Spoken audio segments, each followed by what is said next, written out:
106 फुलंब्रीमध्ये engineer Mahesh Kalyanrao निमुळे हे असणारे उमेदवार आहेत। 110 पैठण या मतदारसंघामध्ये अरुण काका गोडके हे उमेदवार आहेत। 112 वैजापूर या ठिकाणी इंजिनियर किशोर जेजुरीकर हे उमेदवार आहेत। 104 सिल्लोड बनेका पठाण आहेत आणि 105 कन्नड आयात शहा हे सर्व उमेदवार आहेत। फोटो गर्दी का फोटो या दोनों कैमरे से 6 से सर्व उमेदवारांची निशाणी गॅस सिलेंडर आहे किंवा गॅस सिलेंडर समोरचं बटन दाबून आपण यांना विजयी या ठिकाणी करायचं आहे।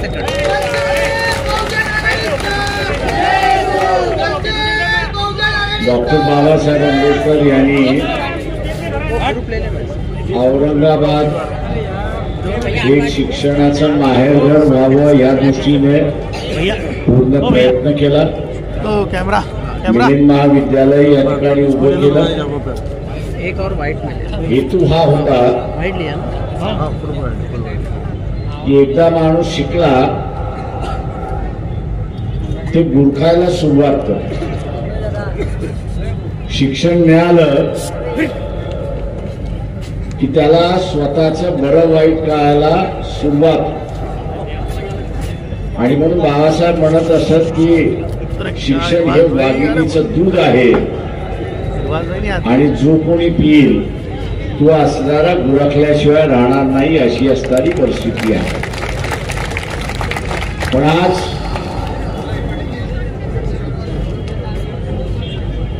एक वेगळं संकट या ठिकाणी आलेलं आहे हे आपण लक्षात घ्या। एका वेगळं संकट आलेलं आहे। ओबीसीवरती सुद्धा तेच संकट आलेलं आहे।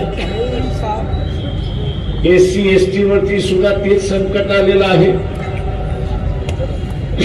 आणि मुस्लिम समूह ज्यांना 5% आरक्षण सुप्रीम कोर्टाने मान्य केलेलं आहे ते लागू करा म्हणून अशी मागणी मागतात आहे। ही परिस्थिती आहे। आज ओबीसीचं आरक्षण पूर्णपणे धोक्यात आलंय। विधानसभा निवडणुकीच्या अगोदर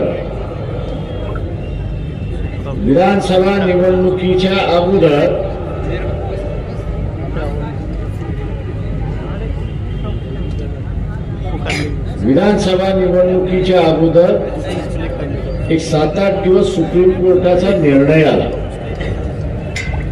त्या निर्णयामध्ये सुप्रीम कोर्टाने असं म्हटलं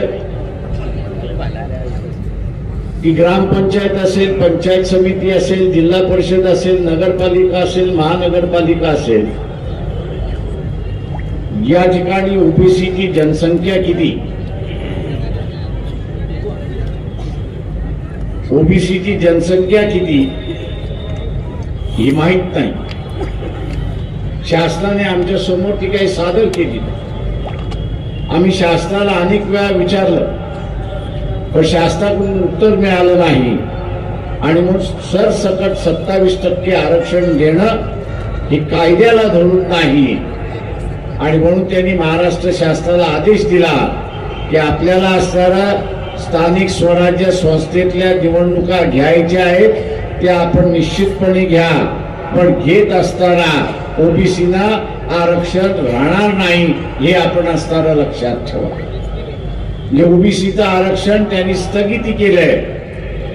का स्थगिती केलंय तर ग्रामपंचायत असेल, जिल्हा परिषद असतील, पंचायत समिती असेल, नगरपालिका असेल, महानगरपालिका या हद्दीमध्ये ओबीसीची टक्केवारी किती ही माहित नाही म्हणून त्यांनी स्टे दिलाय। अशी परिस्थिती आहे।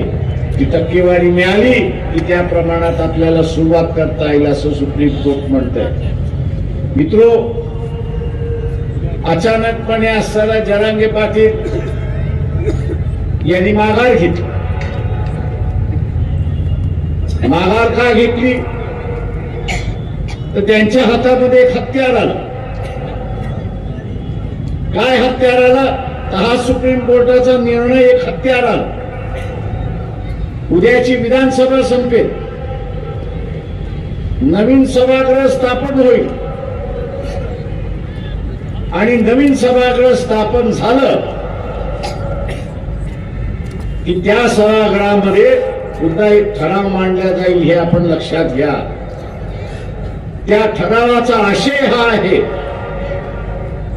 आणि राहणार आहे की सुप्रीम कोर्टाने जनगणना झाल्याशिवाय स्थानिक स्वराज्याच्या निवडणुका मान्य होणार नाही, आरक्षण मान्य होणार नाही. आणि म्हणून जनगणनेचा ठराव हे सभागृह करते. पण हे सभागृह ठराव करत असताना हेही नमूद करते की सुप्रीम कोर्टाने ओबीसीची टक्केवारी किती ही माहीत नसल्यामुळे त्यांनी स्थगिती दिलेली आहे. त्याच पद्धतीने हे सभागृह ओबीसीचं शैक्षणिक आणि नोकऱ्यातलं आरक्षण यालाही स्थगिती आदेश देते.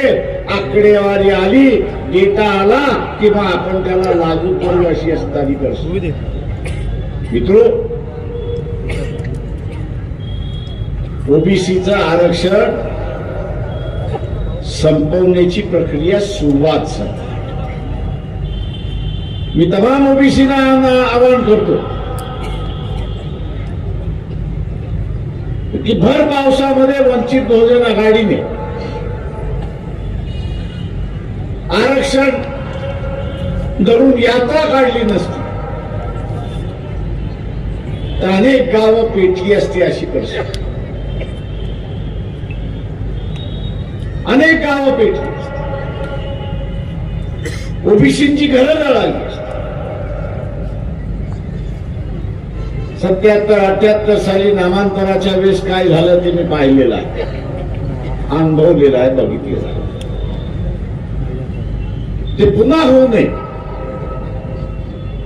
म्हणून आपण असताना भर पावसामध्ये यात्रा काढून इथलं वातावरण नुसतं शांत केलं नाही तर ओबीसीना एक दिलासा दिला की आम्ही वंचित बहुजन आघाडी हा आपल्या पाठीशी ठामपणे उभा आहे. आज आपण बघत असाल की भारतीय जनता पक्षाचं नवीन स्लोगन निघालं, बटेंगे तो कटेंगे. अरे बाबा, बटेंगे कोण ते तर पहिल्यांदा सांग. इतकी वाटणी झाली, इतकी वाटणी झाली है, बटना बन चुका है. एक तरफ ओबीसी है और दूसरी तरफ मराठा है. वाटणी झाली. ओबीसी म्हणतो मी मराठ्याला मतदान देणार नाही आणि मराठा म्हणतो मी ओबीसीला मतदान देणार नाही. वाटणी तर झाली. बटेंगे तो पूरा हो गया. त्याला हातभार कोणी लावला तर भारतीय जनता पक्षाने हातभार लावला. त्याला हातभार कोणी लावला तर काँग्रेसने हातभार लावला. त्याला हातभार कोणी लावला तर शरद पवारांनी त्याला हातभार लावला. मी त्या ओबीसीला विचारतो, तुम्हाला आरक्षण पाहिजे की नको आहे? आरक्षण पाहिजे असेल तर वंचित बहुजन आघाडीला मतदान करा. हे आवाहन मी आपल्या सगळ्यांना या ठिकाणी करतो. जे सांगितलं जात आहे की धर्म खतऱ्यामध्ये आहे, मी ओबीसीला विचारतो, जाहीर विचारतोय, आपल्या घरातला जो देवारा आहे, वाड वडिलांपासून आलेला देवारा जो आहे, हा देवारा ज्या दिवशी आपल्या घरातून आपण काढणार त्या दिवशी धर्मावरती संकट आलंय असा मानणारा मी आहे. पण जोपर्यंत ओबीसी घरामधल्या असणाऱ्या देवाऱ्याची पूजा अर्चा करत राहील तोपर्यंत धर्मावरती कुठलं संकट नाही हे आपण असताना लक्षात घ्या. संकट जे आलेलं आहे ते आरक्षणावरती आलेलं आहे आणि आणणारे कोण आहेत तर काँग्रेसही हे आहे आणि भारतीय जनता पक्ष या दोन्ही आघाड्या आहेत हे आपण लक्षात घ्या. आणि म्हणून ओबीसीनं सावधान. आज घरामध्ये तलाठी आहे, आज घरामध्ये ग्रामसेवक आहे, अधिकारी आहे, डॉक्टर आहे, इंजिनियर आहे आणि अनेक ठिकाणी हॉस्पिटल्स उभ्या केल्यात अशी असताना परिस्थिती. याचे कारण आरक्षण मिळालं. याचं कारण आरक्षण मिळालं आणि उद्याच हे आरक्षण बंद झालं तर हा कारखाना बंद होईल आणि कारखान्याला आरक्षणाला टाळं लागलं तर असताना आपला फायदा कसा होणार याच्याकडे पाहणं महत्वाचं आहे. आणि म्हणून ओबीसीने वंचित बहुजन आघाडीच्या पाठीमागे उभं राहावं असं आवाहन मी या ठिकाणी करतो. त्याचबरोबर इथे एससी एसटी जे आहे त्याचं आरक्षण तर संपलंय असं मी म्हणेन. काँग्रेसच्या नादी लागलात लोकसभेला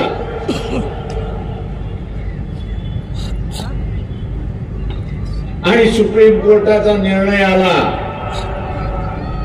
काय निर्णय आला की एससी एसटी मध्ये वर्गीकरण झालं पाहिजे आणि वर्गीकरणाबरोबरच क्रीमी लेअर सुद्धा लागू झालं पाहिजे.